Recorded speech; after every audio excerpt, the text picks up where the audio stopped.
Jumped off the porch this year. I said I'm gonna make it happen. Sir, say big faith all 2021. About to get to it. Let's go. It's your brother K-Mon, and this is my road to excellence. What's up, YouTube? It's your brother K-Mon, man. I'm back with another video, man. It's been about 90 days since I've been in the business. Would I do it again?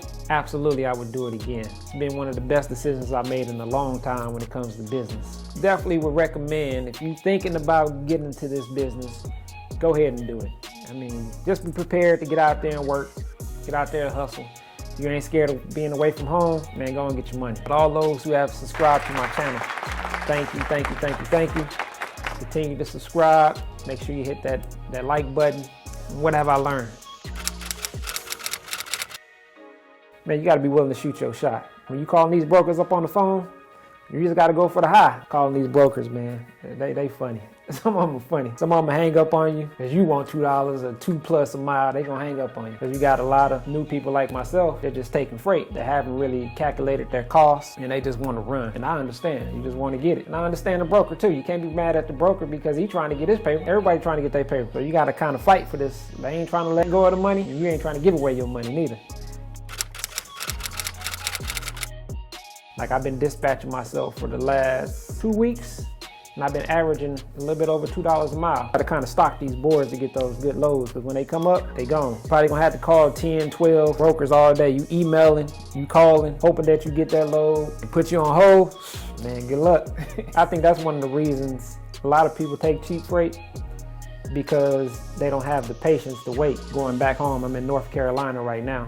I brought a load up from Atlanta. It was a tire load coming from Como Tires. It was paying a little bit over $2 a mile that I worked out. I think it was $2.10 that I was able to negotiate with the broker. It was through Landstar. Landstar is a pretty good company. It definitely worked with New Authorities. TQL, I mean, they cool if you're looking to get a load and going, but they ain't doing no negotiating. And if you get $2 out a mile from them, good luck. I mean, it probably ain't going nowhere. Probably going 200 miles or something like that. TQL, boy. But they do have the loads that pop up on there. They do have that. I can definitely tell you that.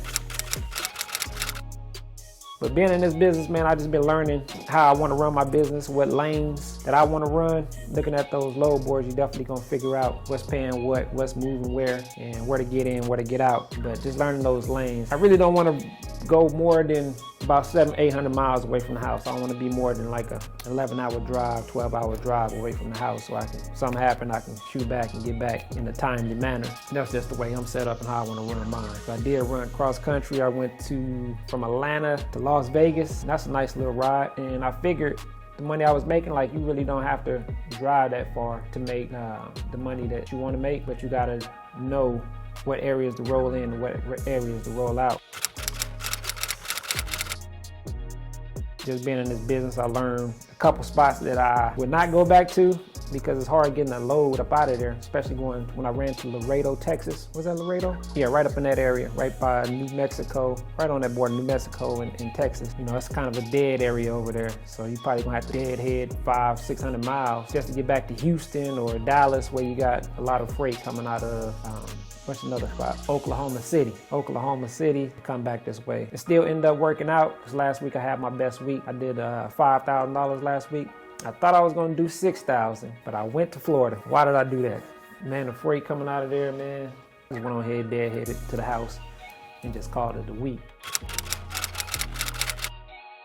In my book, it's all about positioning. Like, you always have to be putting yourself in a position to be able to maximize wherever you're at, depending on your strategies, your goals. Because one thing about this business is everybody's setup is different. I can tell you from my point of view, but your setup might gonna be different because your costs gonna be different. Depending on if you brought your truck, outright paid cash, what your insurance looking like. So you got different costs. Like when I first started off, man, Progressive was hitting me over the head for $2,600 a month for insurance. I'm like, wow, I'm like, what the hell? I don't got no bad records. No bad record. I got a CDL. It's only been a little under a year though. Still, I'm like $2,600. I'm like, what in the hell? So that cost was up. So I had to do some finagling, calling around and things of that nature. And I found out how to get I was able to get my insurance down. So it saved me a whole $1,000 a month. I was able to get my insurance down to $1,500. So that was a major blessing. That's $1,000 a month that I can keep into my pocket.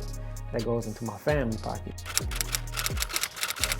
Establishing relationships in this business, man, is very, very critical that I'm learning. Like just being over just booking my loads for the last couple weeks, I was able to make 2 connections. One of them turned out to be really good. One of the brokers, like he was telling me anytime I ran a load for him, he was like, anytime, man, you in South Carolina, North Carolina, give me a call. I said, I get loads all the time coming out of there, and you coming in, just give me a call and I'll put you at the top of the list. Because when I'm finding out, all your best loads are not gonna be on the load board. They're gonna be gone by the time they get to that load board. That load board is pretty much leftovers after they done finish passing them out to all their connects. The brokers passing them out to all their carriers that they done build relationships with. So I was able to call the broker and let them know, hey man, I'm in North Carolina, what you got? He hit me back. He was like, hey man, I got a load coming from South Carolina. It's about 45 miles away from you. Coming back to the house, it's paying $800. I was like, run it. But that's the importance of having connections. Like that one on the load board, I was just able to hit them up. But you gotta be willing to grind.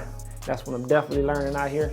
If you ain't scared to drive, you ain't scared to hit that road, be going away from the family a couple days, yes. It ain't gonna be always fun.